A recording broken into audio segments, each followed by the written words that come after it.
Hey, this is Malika of Evanston Live TV, and I have with me returning guest, Alderperson Claire Kelly of the First Ward, right here in our home of Evanston, Illinois. Welcome back to the show, Claire. Welcome back. Thank you, Malika. Thank you very much. Nice to be here with you. Yes, we have so much to thank you for. I mean, you're a tough alderperson, and I have to say that you know the finance, you know the budget. I mean, nothing slips by you, and I love watching you on the dais because even though sometimes you're that lone vote by yourself, you're all about the people. You are all about the people, and I have to say, there's only a few of you up there who are really about the people's best interests, and you just go head to head. You know those numbers. You question the budget from years ago, why they did things, and you want to change things. You just want to make sure that the city's in, healthy. So Thank you very much. thank you for your fire. Thank you for your fire. And other cities have recognized you for being about the finance and budget. I mean, now you're part of another organization. I am. The National League of Cities appointed me to both their finance committee and also to their university communities committee. So I'm really honored to be serving on those committees and to learn from cities across the nation about best practices and to try to shape some policy, recommend policy. Yes, well, thank you. I don't tell you enough. Thank you for always looking out for the city. Thank you for all the great coverage and interviews that you do and helping to inform the community. Well, Claire, a hot topic that is going on in the city right now. I just attended a dinner party last night and people were asking about the Northwestern NU Ryan Stadium, this recent hearing that took place with our Corporation Counsel Nick Cummings and Judge Nancy Maldonado. And I listened to that hearing. And I couldn't believe what was actually happening. I don't think she could believe what was actually happening. She was like, I'm uncomfortable with this motion that is sitting before me. She said it a couple of times. So Claire, if you can just explain it to everyone, just straightforward in simple terms, what is actually happening with the new stadium, with this hearing that took place, that was a big deal, and people need to know what it was really about. Sure, I'll do my best and stop me if at any point it's not clear. And I have some documents here I can share too, like a zoning map. So the NU City Committee was created by federal court decree about 20 years ago in 2004. And it was triggered by a lawsuit that Northwestern had filed against the city because the city had created a historic district in Northeast Evanston, and Northwestern claimed that felt it was out of animus towards Northwestern. And it filed a lawsuit. In the end, the suit got settled. This was dismissed, their claim against the city.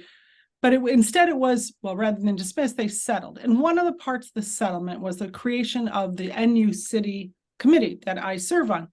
And the NU City Committee was formed in order to prevent other problems like this one in any area where they call them transitional zones, T1 and T2 zones, where Northwestern, sort of these buffer zones or transitional zones between Northwestern and residential neighborhoods, so that things can be resolved in a sort of cooperative mode through the committee as opposed to lawsuits like the historic one. So it wasn't about the historic district per se, that's what triggered it. But what it did is form this committee, and the court decree names the First Ward alderman as the alderman that serves on it, along with 2 residents and then 2 VPs from Northwestern. And most of those zones, those transitional zones, happen to be in the First Ward. That's why it makes sense that it's the First Ward alderman. There are a few others of these transitional T1 and T2 zones, and U1 also outside of the First Ward. And over these last 20 years, frequently issues have come up, including the 4 blocks that flank the Ryan Stadium, the parking lot area on Ashland Avenue. That was what triggered, all this sudden concern from Northwestern about the purview of this committee. It had never been questioned before. So in the past, this area, the 4 blocks of Ashland Avenue, that adjoins or that's adjacent to the Ryan Field, issues had come up and be resolved through conversation, cooperative conversation, collaborative conversation through this committee. I mean, it's a wonderful committee. It's Northwestern should see this as an opportunity, right, to engage with residents, to have this committee, to sit down and hear from residents and to try to really understand and hear them and also to share their perspective. So I just want to make sure that's clear what this committee is. So Yeah. for 20 years, okay, so the 3 resident members and myself and 2 other resident members, then 2 Northwestern representatives. I think they're named as the 2 VPs.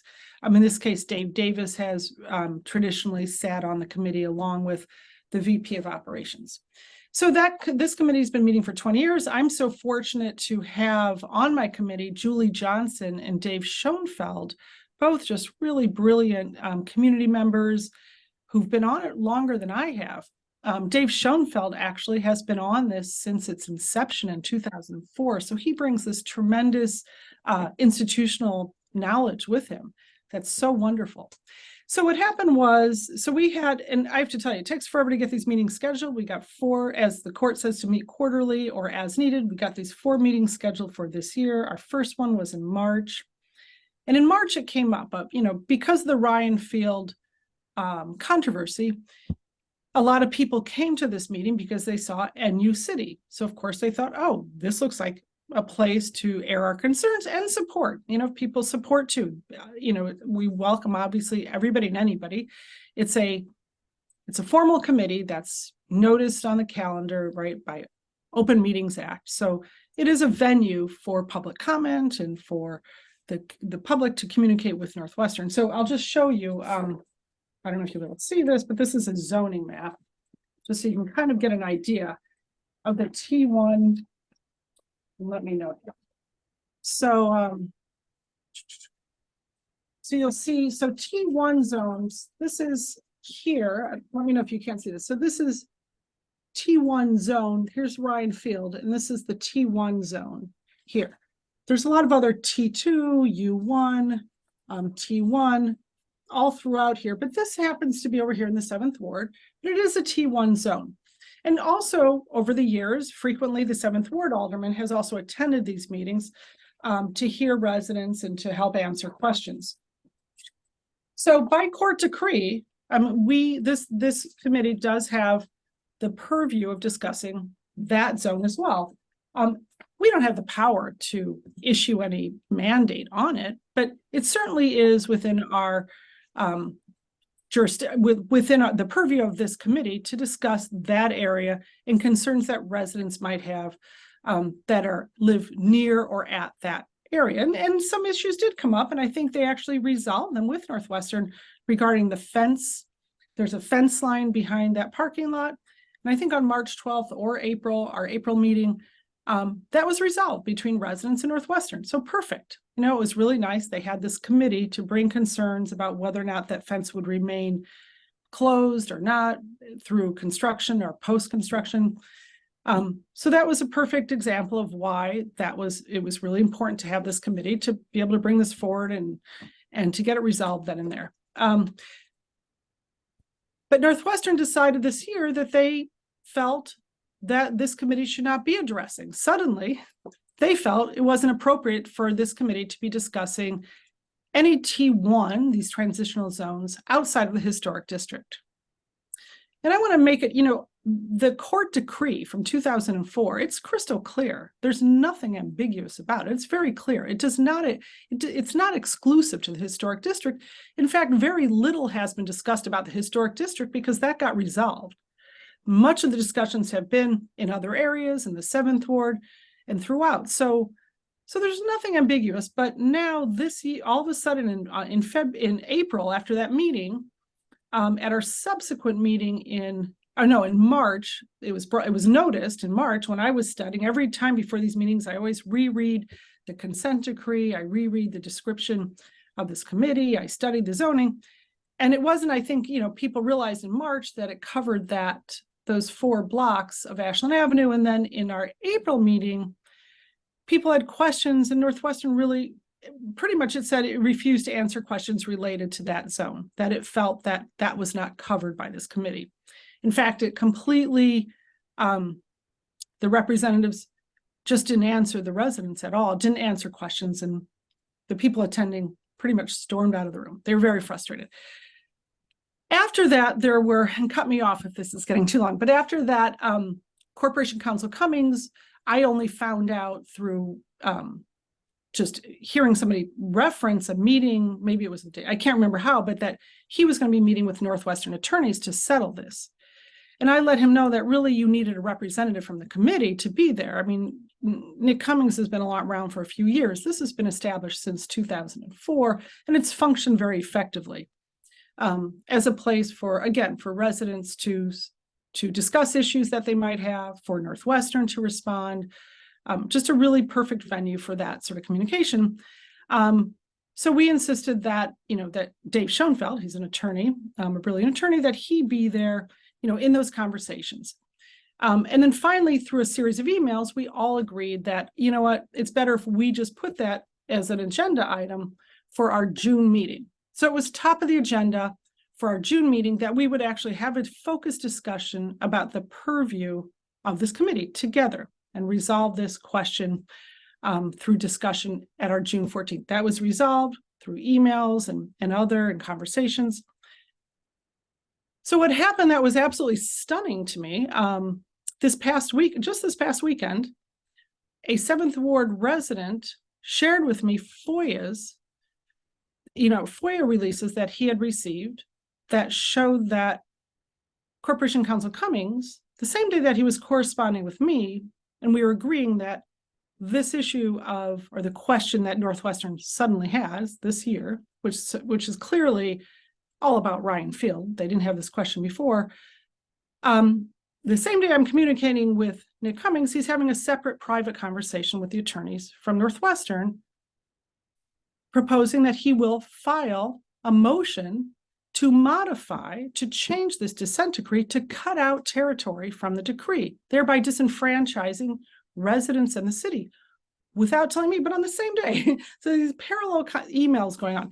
I have to say, I was just shocked when I saw this, and this person who shared this with me, he said he then went on to see if he actually filed the motion, and lo and behold, he had. With the federal court, he had filed a motion without informing me, without informing the council, for Northwestern, because Northwestern, nobody else had an issue with this, it was Northwestern. So he filed this for Northwestern to modify this longstanding consent decree to basically restrict, to make it more restrictive, to reduce the territory, to insert limitations on it that didn't exist before. So that was, I still am shocked that this happened. So had this resident, the 7th Ward resident, had not FOIA'd this information and received this information and saw that, okay, there's a hearing, there's a motion filed, what would have happened in terms of the residents? Yeah, that's a great question. So had he not come across this buried in some other FOIA, he just came across these conversations, we wouldn't have known. And it even took a little more research then to find out there was a hearing this Tuesday, because that wasn't in there. It took, someone else going and digging around to find out, attorneys. Who knows? Who knows what this hearing, and there has already been another hearing. This is the second one. So I still have yet to see the transcript. And I don't know if I can get the recording, but there was already another, because Judge Maldonado referenced the first hearing. So who knows what direction this may have gone because he presented it as the parties. Now, this was never council was unaware of this and council never approved this. So who are the parties that he was representing there? He said it was the parties, meaning the city of Evanston and himself. But yet council never approved this. So who knows, how the judge may have interpreted this. She may have interpreted that the entire city council was behind this. I don't know. But I still think even then it may have been difficult because, again, this is a federal, court ruling, and just to undo it the way he wanted to undo it. And I want to also be really clear. He wasn't simply trying to gain clarification. What Nick Cummings submitted very clearly says, and I'm happy to read from it. I mean, he's not seeking just clarifications. He's seeking, again, to really bring limitations into that, to cut out parts of Evanston from that consent decree, thereby, again, like I say, disenfranchising residents who live in those areas from that opportunity to have that open discussion with Northwestern. I think it's appalling. While you're looking for that, I find it really interesting because during this past election for the aldermanic seats and the mayoral seat, one of the big discussions was, what are your plans with Northwestern? Because the residents are, since I moved back here, that has been a huge debate, that Northwestern doesn't pay taxes, Northwestern doesn't pour enough into the community, Northwestern's taking too much from the city of Evanston, and I think every candidate, and especially, the ones that actually won their election, all stated something about how they were going to be stronger with Northwestern in terms of really looking out for the community.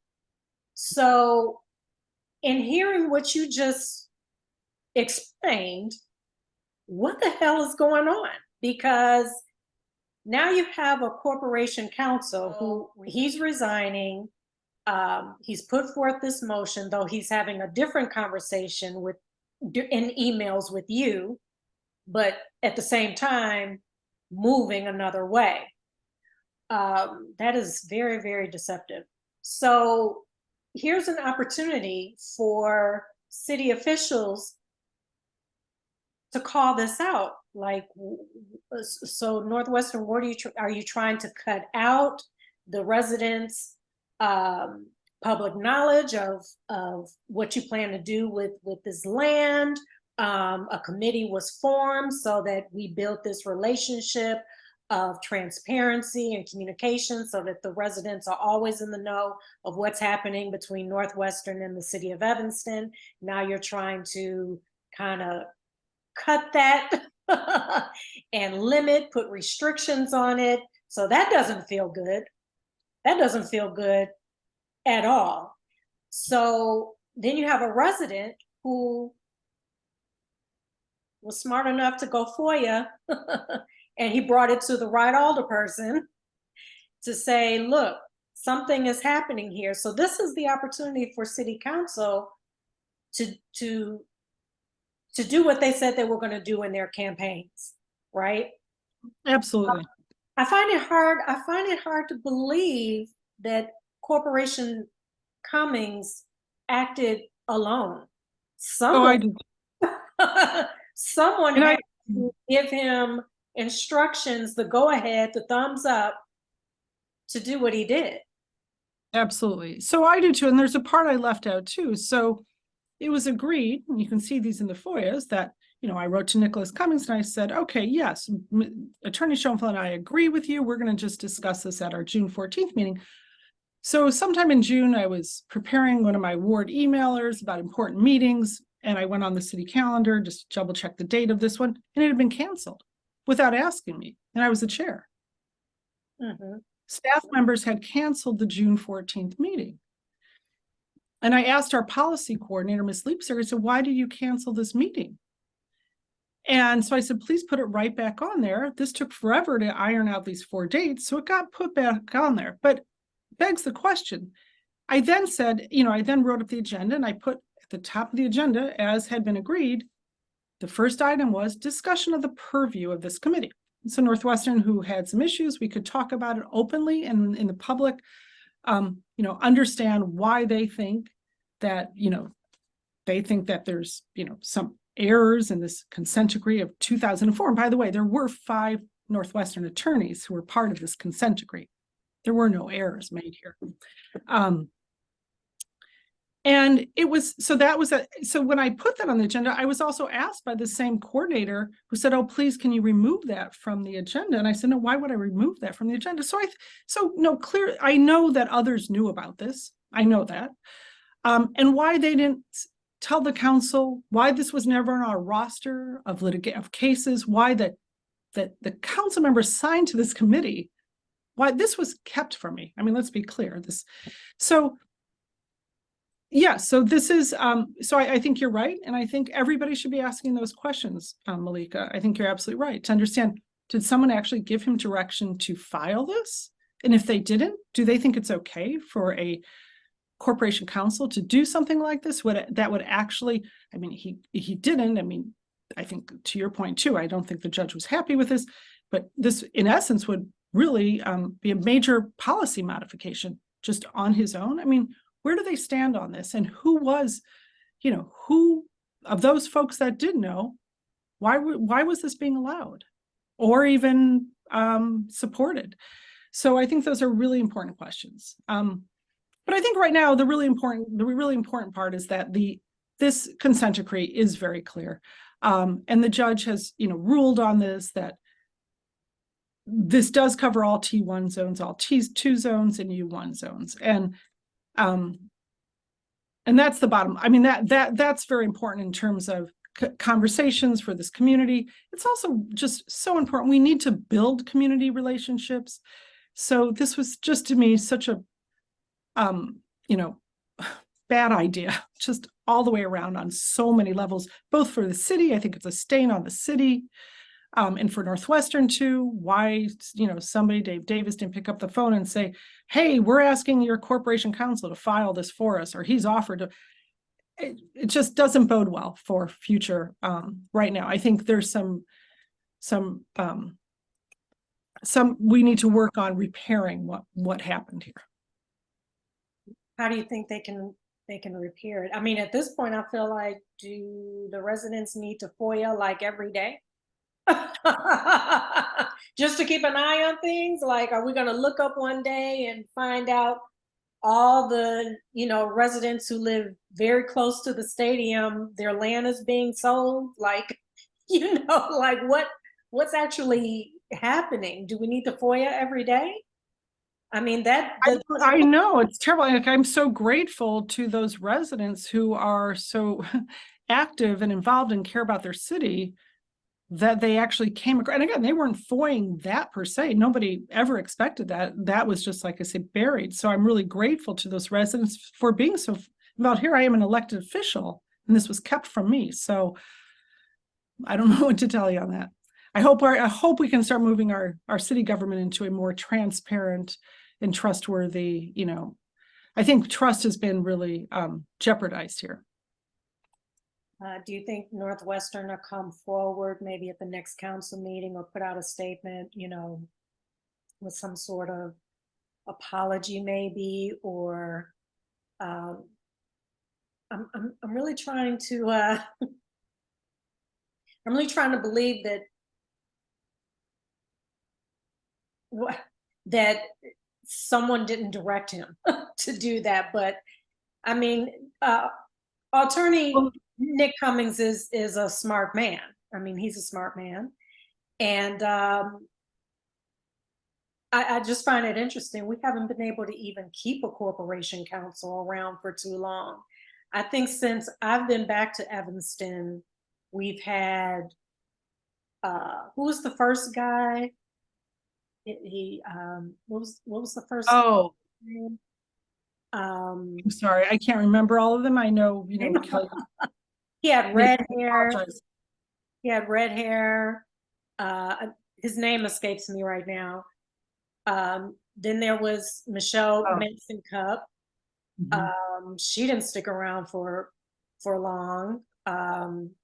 we had Kelly Gandersky, Nick Cummings. Seems like there's been another too in a very short amount of time.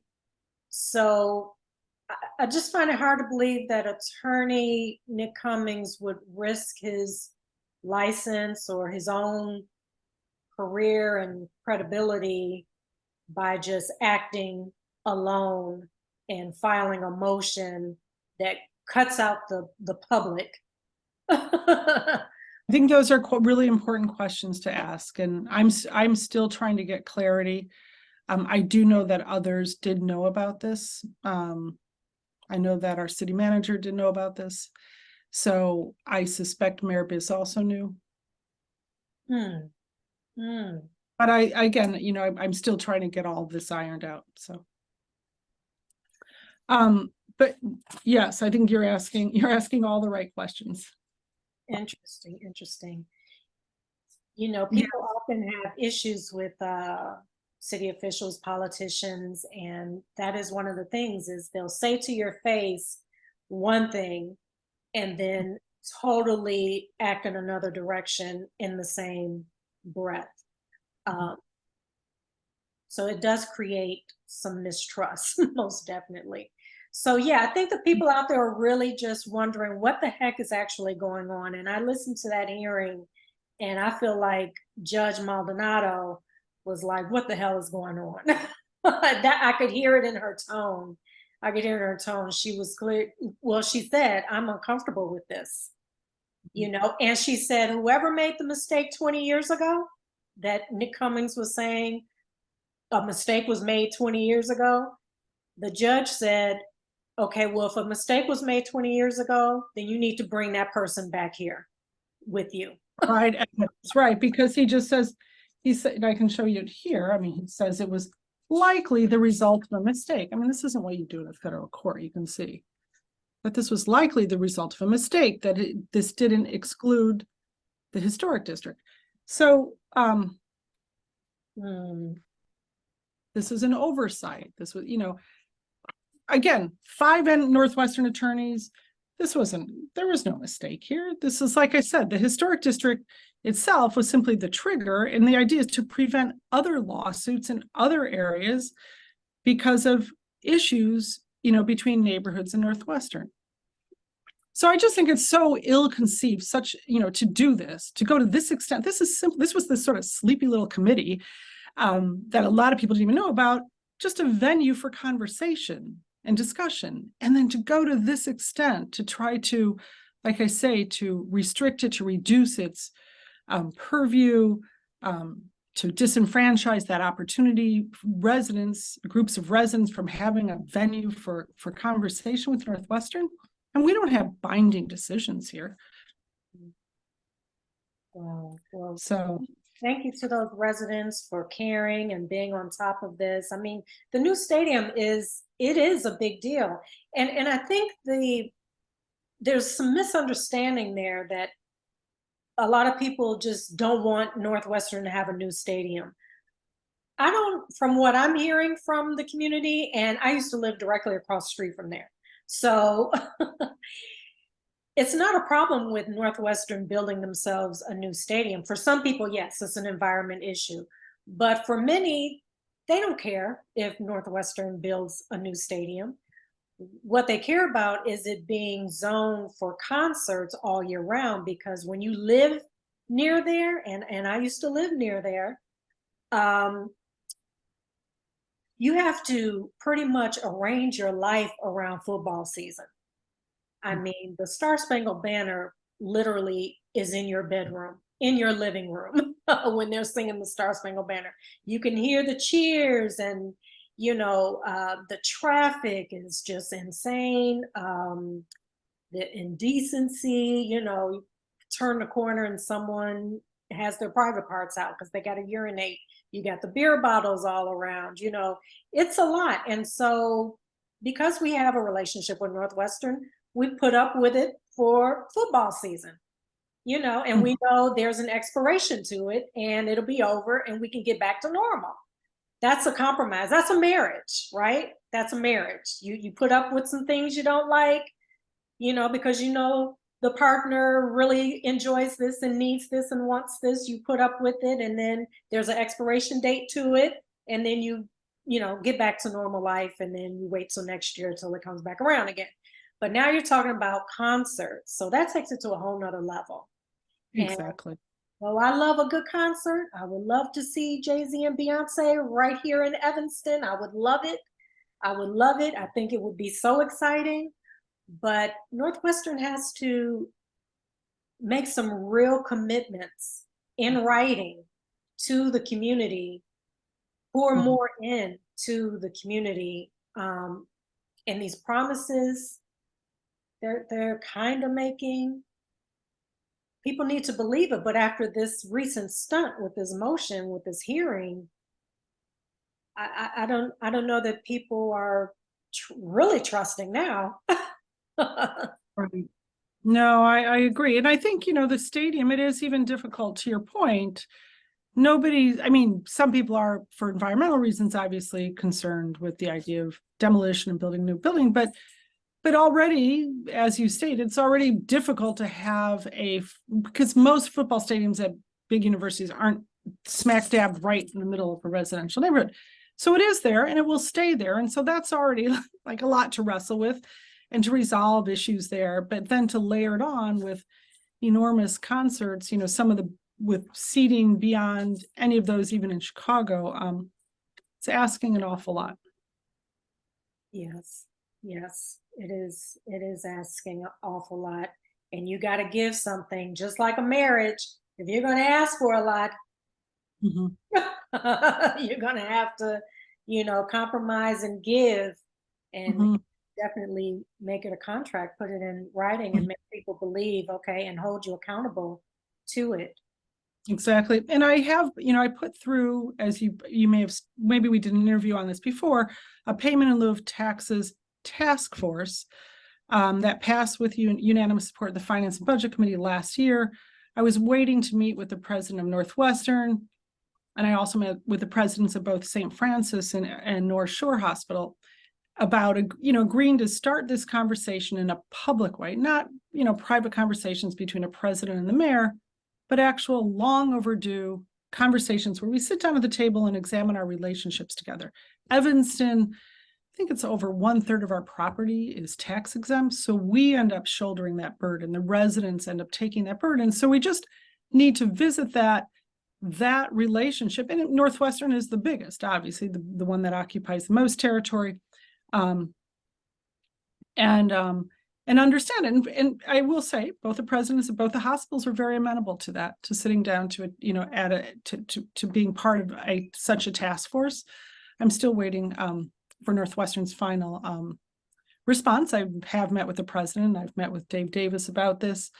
I know they're not real excited about the word pilot. I said, we can call it a study group if you want, but it is a little bit like you say, almost like a post-up. We've been in this town together, Northwestern and the city, since the 1850s. We've each have grown. We need to sit down and talk about how we're going to proceed together in a way where we can really support each other and where the community can be proud. Everybody can feel, I don't want resentment towards Northwestern. I have deep roots from its inception, right? From my great-great-grandfather in the first class of 5. My son went there. We can build, and this doesn't help. So I hope Northwestern can rethink it's the way it sees the NU City Committee. We've all gotten along, the 5 members with Northwestern. It's been an amicable relationship, and really see it as an opportunity, an opportunity for that collaborative discussion with residents going forward. Our next meeting is August 31st. So we need some marriage counseling between Evanston and Northwestern, so that we can continue to build this marriage, this family together. We just need to come to some terms here. And yes, much respect to Northwestern. My sister graduated Northwestern. She had a full academic scholarship there, and so absolutely love Northwestern for what it poured into my own family. And I think in light of this recent issue, this very sort of closed door, secretive motion to undermine a court decree, and then the hazing, I really think at this point it's time to put everything on pause, and examine the culture and really get it off onto a right track. And then so I do agree with the professors that wrote that letter and asked that Northwestern, and to double down now, like I said, with this latest issue that occurred this week, I think it's really important to take a moment to re-examine how we're relating to each other, how Northwestern's relating with its leaders, and what messages and culture is being established there for its students and its student athletes. I think that is just of utmost importance to look at the culture and the practices. So. Yeah. When you have Ben Crump showing up in your town, something is really wrong. Most definitely. When I saw Ben Crump here, I said, oh, this is about to get real. So they got 30 lawsuits coming out with hazing, sexual misconduct, discrimination. That's Northwestern has its hands full. But thank you so much, Alderperson Kelly. Thank you for always staying on top of our budget, our finance, and trying to create this really healthy relationship between us and Northwestern. You have stuck to what you said you were going to do when you ran for First Ward Alderman. So we love it when a city official is real and actually does what they said that they were going to do. So thank you so much for staying on top of this and trying to make it work for everyone. Thank you, Malika. Thank you so much for your great work. Thank you. All right, this is Malika, Evanston Live TV. You all please stay tuned for more on Northwestern and all of this that's going on with the Ryan Stadium, and the next hearing date, next meeting. You all stay engaged. It is so important that you stay engaged because all of this impacts you and your household. You better believe it. Stay tuned.